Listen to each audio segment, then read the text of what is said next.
Greetings, YouTube. The Doctor is in. Dr. Urias Papers here, coming at you with another commentary on Dungeons and Dragons. And welcome to the channel that brings power gaming to the next level.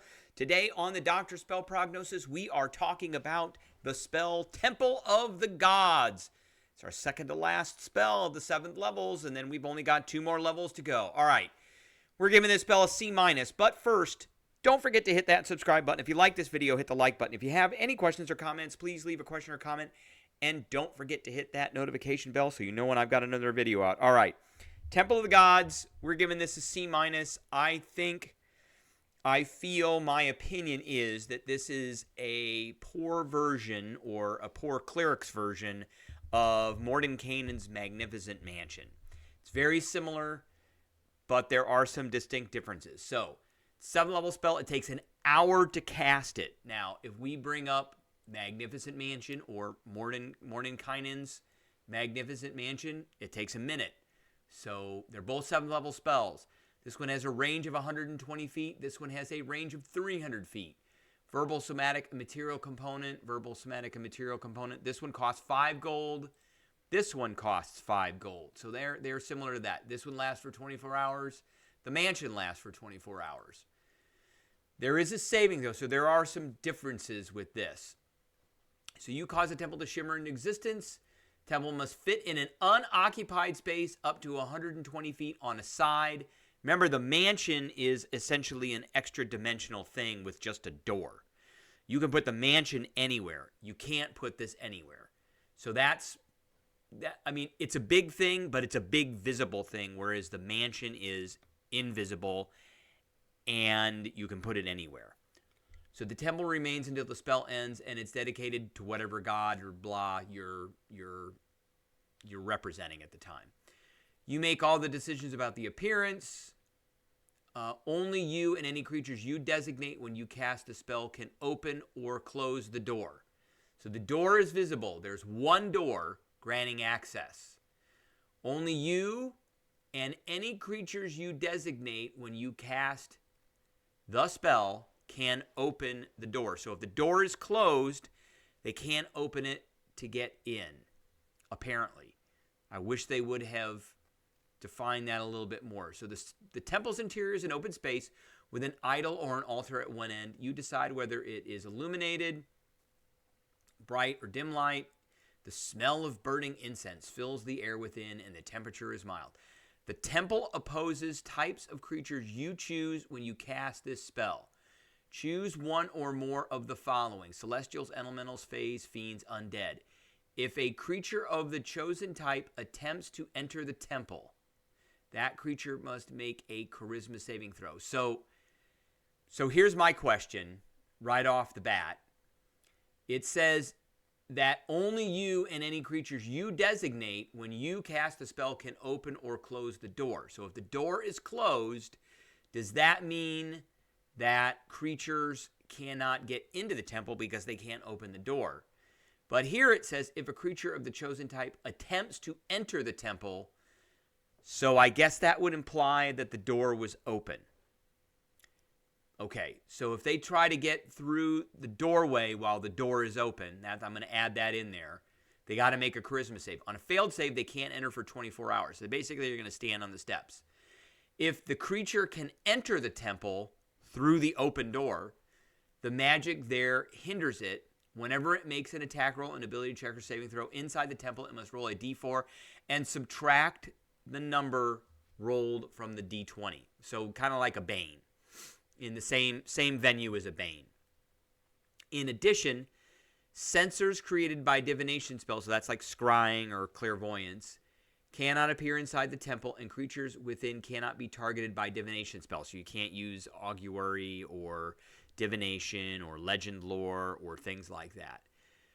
Finally, when any creature in the temple regains hit points from a spell first level or higher, the creature regains additional hit points equal to your wisdom modifier. That's okay. The temple is made from opaque magical force extends into the ethereal plane, thus blocking ethereal travel into the temple's interior. So they can't just go through the door. Nothing can physically pass through the temple's exterior. And I'm going to guess that includes the closed door. It cannot be dispelled by dispel magic, and anti-magic field. I think they meant to say and a anti-magic field has no effect on it. A disintegrate spell destroys the temple instantly. Casting this spell in the same spot every day for a year makes the effect permanent. Now, you cannot make the mansion permanent, and the mansion doesn't. You can designate basically the portal. While it's closed, the portal is invisible, so nothing can actually get in. So I don't think creatures can actually get in, but you can limit those if you want by keeping the door open, and then maybe they can get in, maybe they can't. You can't be divined while you're in it, and you get a little bump to health. Okay. So what do I think are some of the pros, and what are some of the cons of this spell? Well, the pro is it lasts for 24 hours. A con is it only lasts for 24 hours. Those are kind of the same thing.